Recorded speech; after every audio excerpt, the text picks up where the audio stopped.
एक सेठ की कहानी यदि याद कर ली, जीवन में गरीब नहीं रहोगे।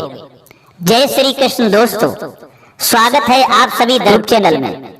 दोस्तों, इस वीडियो में आज का विषय है कि इंसान गरीब क्यों रहता है, अमीर क्यों नहीं बन पाता और अमीर बनने के लिए क्या करना पड़ता है। प्रत्येक दुनिया का इंसान हमेशा यही चाहता है कि हम अमीर बने रहें, गरीब ना हो, क्योंकि गरीबी इंसान को हमेशा तन से और मन से दुखी रहती है। प्रत्येक इंसान यही सोचता है कि गरीबी हमारे कभी पास ना आए। तो दोस्तों, गरीबी कैसे खत्म होती है और अमीर कैसे बना जाता है? क्योंकि अमीर बनने के लिए अर्थात सुख प्राप्त करने के लिए हमें पैसों की आवश्यकता पड़ती है, जिसे हम लक्ष्मी कहते हैं। तो लक्ष्मी हमारे घर में कैसे आती हैं? हमें ऐसा कौन सा कार्य करना चाहिए ताकि लक्ष्मी हमारे घर से कभी रुष्ट ना हो? तो देखते हैं इस वीडियो के माध्यम से, इस कहानी के माध्यम से। परंतु आपसे निवेदन है कि हमारी इस कहानी को पूरा ही सुने और हमारी वीडियो के अंत तक बने रहें। और यदि हमारे इस चैनल पर आप नए मेहमान दर्शक बनकर के आए हैं, आपने अभी तक हमारा चैनल सब्सक्राइब नहीं किया है, तो आपसे निवेदन है कि हमारे इस चैनल को सब्सक्राइब अवश्य कर लेना, क्योंकि हम प्रतिदिन एक रोज नई नई वीडियो अपने इस चैनल पर लाते रहते हैं। आइए दोस्तों, इस कहानी पर ध्यान देते हैं। सज्जनों, एक समय की बात है, एक सेठ जी थे। सेठ बड़े धनवान थे। लक्ष्मी उन पर बहुत प्रसन्न थी।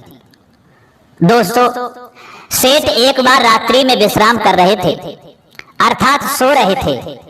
उसी समय लक्ष्मी ने सेठ को सपना दिया और कहा, सेठ जी, हमें तुम्हारे घर में रहते हुए 25 वर्ष हो गए हैं, परंतु अब मैं तुम्हारे यहाँ से जाना चाहती हूँ। सेठ जी सुनते ही व्याकुल हो गए और कहा, लक्ष्मी माता, तुम मत जाना। बोली, क्यों?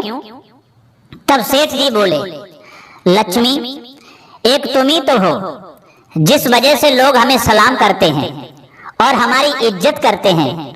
अगर तुम चली गई तो हम खाकपति हो जाएंगे, हम करोड़पति या अरबपति नहीं रहेंगे, अर्थात हम भिखारी बन जाएंगे।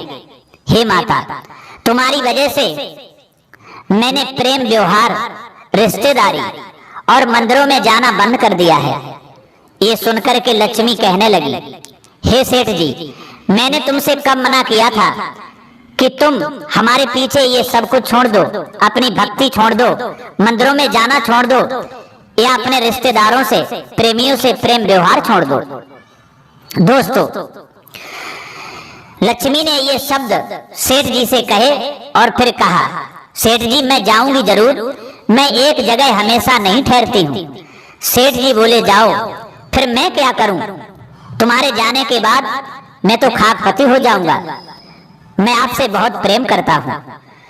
सेठ जी की बात को सुनकर के तब लक्ष्मी माता कहने लगी, सेठ जी, मैं तुम्हें एक वरदान दे के जाऊंगी, घबराइए मत, लेकिन 2 वरदान नहीं दूंगी।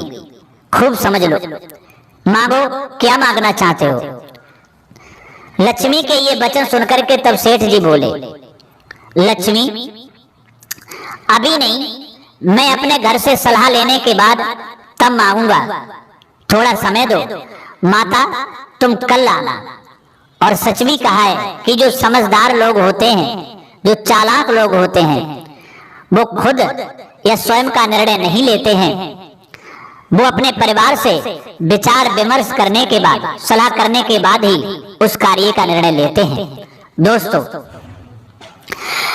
लक्ष्मी सपने से चली गई।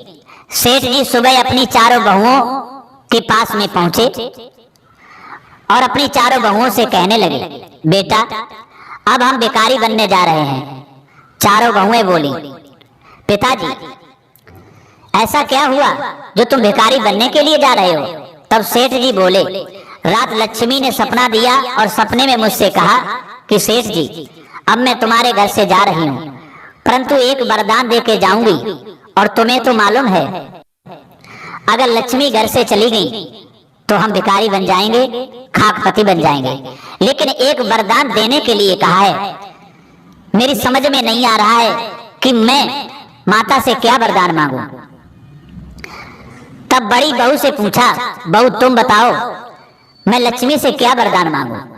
तो बड़ी बहू कहने लगी, पिताजी तुम उनसे सोना जेवरात मांग लेना।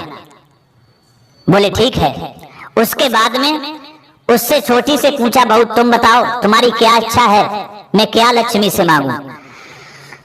तब बड़ी से छोटी बहू कहने लगी, पिताजी तुम और कुछ मत मांगना, तुम लक्ष्मी से स्कूल कॉलेज और शहर के सारे अस्पताल मांग लेना, क्योंकि कॉलेजों में और अस्पतालों में बहुत पैसों की कमाई होती है। सेठ जी कहने लगे ठीक है बेटा। फिर उससे छोटी बहू से पूछा, बेटा तुम बताओ तुम्हारी क्या इच्छा है, मैं लक्ष्मी से क्या मांगू।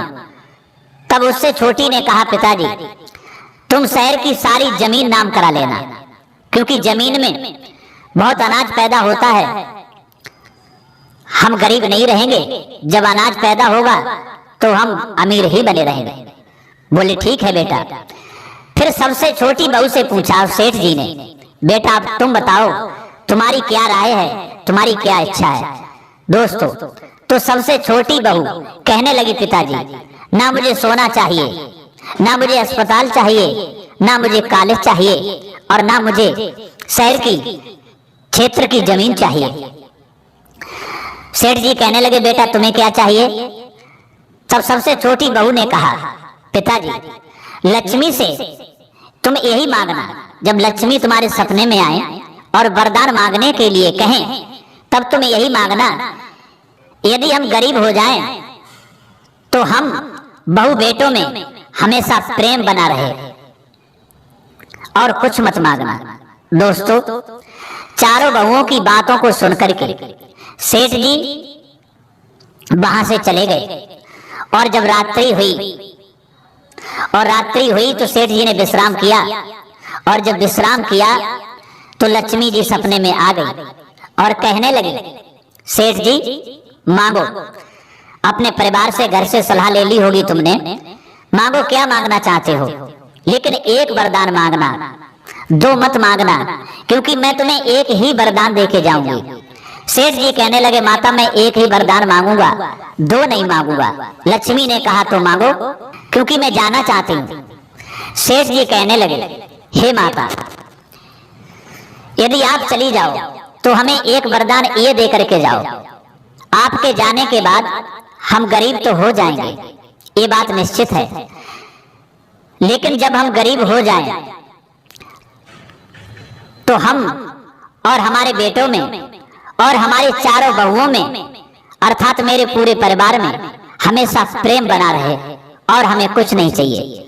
सेठ जी की बात को सुनकर के लक्ष्मी कहने लगी, खूब समझ लो, ठीक से समझ लो, फिर दोबारा से सोच लो, कहीं ऐसा ना हो कि तुम अपनी इच्छा अनुसार वरदान मांगने से डगमगा जाओ। सेठ जी कहने लगे, माता मैंने ठीक से समझ लिया है, खूब सोच समझ करके ये फैसला लिया है। लक्ष्मी ने फिर मौका दिया, कहा एक बार सेठ जी मैं तुम्हें फिर मौका दे रही हूँ, फिर से समझ लो, फिर से दूसरा कोई वरदान मांग लो। तब सेठ जी ने कहा, माता मुझे कुछ नहीं चाहिए, मुझे केवल यही वरदान दो कि यदि हम गरीब हो जाएं तो हम में, मेरे चारों बेटों में, चारों बहुओं में, यानी पूरे परिवार में हमेशा प्रेम बना रहे। दोस्तों सेठ जी के ये वचनों को सुनकर के माता लक्ष्मी बहुत प्रसन्न हुई और कहने लगी, सेठ जी अब तुम चिंता ना करो, आज के बाद मैं तुम्हारे घर से कभी नहीं जाऊंगी। सेठ जी कहने लगे, माता तुम तो कह रही थी कि मैं जाना चाहती हूँ, अब ऐसा क्या है, आप मेरे घर से क्यों नहीं जाएंगे। तब लक्ष्मी ने कहा, हे सेठ जी यही तो कारण है कि जहाँ प्रेम होता है, जहाँ सहनशीलता होती है, जहाँ परिवार में एक दूसरे से प्यार होता है, एक दूसरे से प्रेम करते हैं, जहाँ कलह नहीं होता, जहाँ लड़ाई झगड़ा नहीं होता, वहीं तो हमेशा मैं रहती हूँ। और जब तुम्हारे घर में प्रेम रहेगा तो मैं कैसे तुम्हारे घर को छोड़ के जाऊंगी, कदापि नहीं जाऊंगी। इसलिए तुम निश्चिंत हो जाओ, आज के बाद मैं तुम्हारे यहाँ से कभी नहीं जाऊंगा। दोस्तों, सेठ जी ने जब माता लक्ष्मी के ये वचन सुने तो खुशी से चेहरा खिल उठा और बार बार माता को प्रणाम किया। तो दोस्तों, इस कहानी से हमें ये शिक्षा मिलती है कि जिस घर में यदि कलह रहती है, जिस घर में लड़ाई झगड़ा रहता है, तो उस घर को लक्ष्मी हमेशा के लिए छोड़ जाती हैं, और जहां से जिस घर से लक्ष्मी चली जाती हैं तो वो घर हमेशा के लिए गरीब ही हो जाता है। तो दोस्तों, इंसान के जीवन में इस तरीका से गरीबी आती है। और दोस्तों, जहां प्रेम होता है, जिस घर में कलह लड़ाई झगड़ा नहीं होता, वहीं लक्ष्मी का वास होता है और वही इंसान सुखी रहता है और उसी घर में हमेशा अमीरी ही रहती है। तो दोस्तों, इस तरीका से इंसान पर गरीबी आती है और इस तरीका से इंसान पर अमीरी आती है। तो दोस्तों, कैसी लगी हमारी ये कहानी शेर जी की? अगर ये कहानी आपको अच्छी लगी हो, पसंद आई हो, तो आपसे निवेदन है कि हमारी वीडियो को लाइक अवश्य करना और कमेंट बॉक्स में जरूर कुछ ना कुछ लिखना, और हो सके तो अपने दोस्तों को ये वीडियो जरूर शेयर कर देना। फिर मिलते हैं अगली वीडियो में किसी नई ज्ञान चर्चा के साथ में। तब तक के लिए सभी दर्शकों के लिए, सब्सक्राइबर बंधुओं के लिए जय श्री कृष्ण।